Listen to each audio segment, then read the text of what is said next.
Everybody, it's Gail from Gail's Bookish Things. I finally got around to doing another Bible journaling page. I was watching my friend Sherry at Wholeheartedly for the Lord, and she just did another Bible bingo. That is hard to say because you want to say Bible bingo, but it's Bible bingo. Anyway, the idea is that you, and I'm just reiterating what she said, but in case you don't watch her channel, you get these bingo type cards that give you some suggestions on elements to use in your journaling so you kind of don't get in a rut.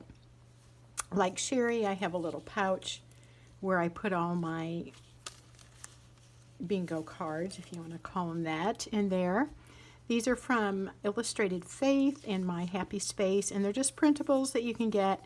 You cut them out and you draw however many you want, and you try to incorporate the elements that they suggest. So today I did that, and I wanted to focus on Zechariah's prophecy. This is in Luke chapter 1, and this is when he's speaking to his infant son and just really basically praising God and thanking God for John, who grew up to be John the Baptist. The part of the verse that I really thought was beautiful, it's all beautiful, but it touched me the most, I guess, is because of the tender mercy of our God, whereby the sunrise shall visit us from on high, to give light to those who sit in darkness and the shadow of death, to guide our feet into the way of peace. So he's speaking here of how John the Baptist would be a forerunner proclaiming the coming Messiah, which was his cousin, Jesus. And so I focused on the word sunrise because one of my cards said to make a bold title on your page. I'm not sure if that's really a title, but I brought out bold lettering. And for that, I used my, let me find them. I thought I had them out. My stamps. This is also an Illustrated Faith set, alphabet set. I don't remember what they're called, but you could probably find them on their website. So I used those with an acrylic block and some ink, and I just focused on those words. I stamped them with the Tim Holtz Ranger inks.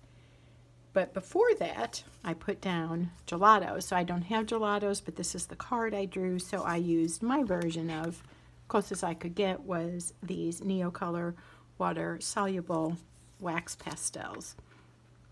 They go on really smoothly. These are really fun to use.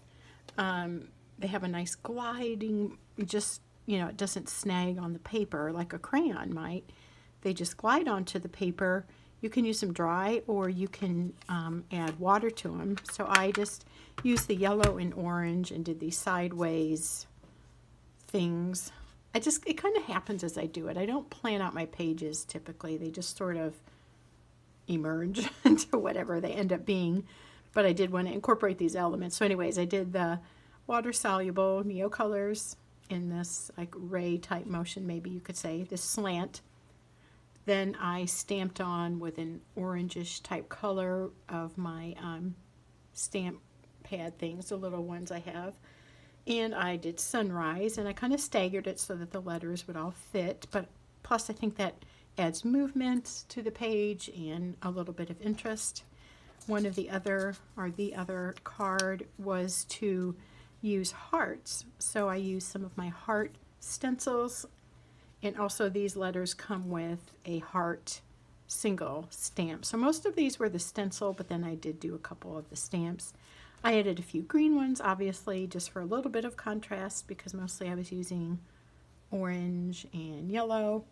I thought that was vibrant and kind of conveyed the idea of sunshine.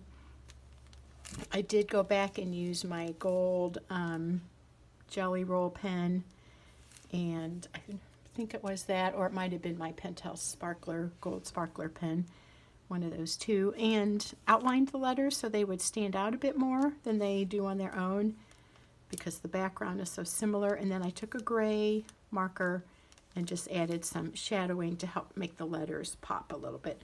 I date stamped it, and then I just put on some gold washi for a little more sparkle.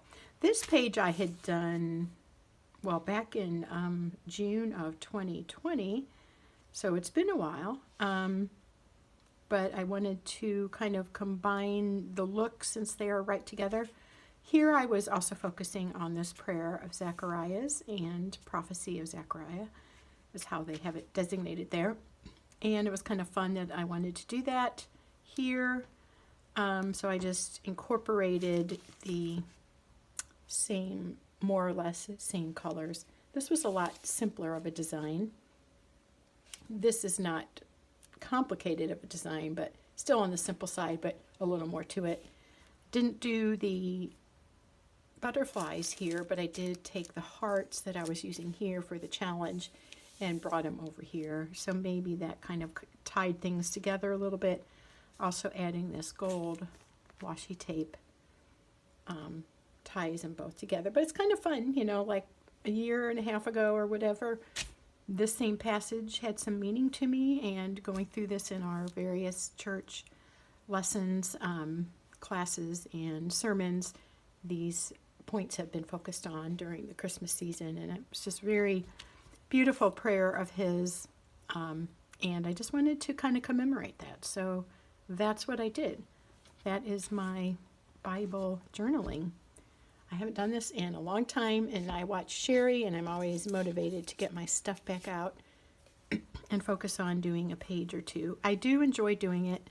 I think I've gotten away from it a little bit because of sometimes the time doesn't take a lot of time necessarily, but I'm also doing other things in my Bible time, I guess, Bible reading and study. So adding this to it is just one more thing, but it is certainly something I love. I love Bible journaling. Probably got into it about 4 years ago, and I think just having a full Bible that's been embellished with your thoughts and your prayers and your observations and insights is a beautiful thing to go back and look at. So I'm going to wrap this video up with that. I have a couple more things I want to share with you, but I'm going to break it up into different videos so none of this gets too long. Hope that was interesting, maybe encouraging. If you haven't done any Bible journaling yet or have not done it in a while, maybe Christmas time is a good time to focus on a favorite passage and get back to it. It's a lot of fun and definitely appeals to the artistic or creative side of me. So if you're like that, you might like that challenge and that pleasure too. And they're so beautiful to look at. All right, we'll talk to you soon. Take care. Bye.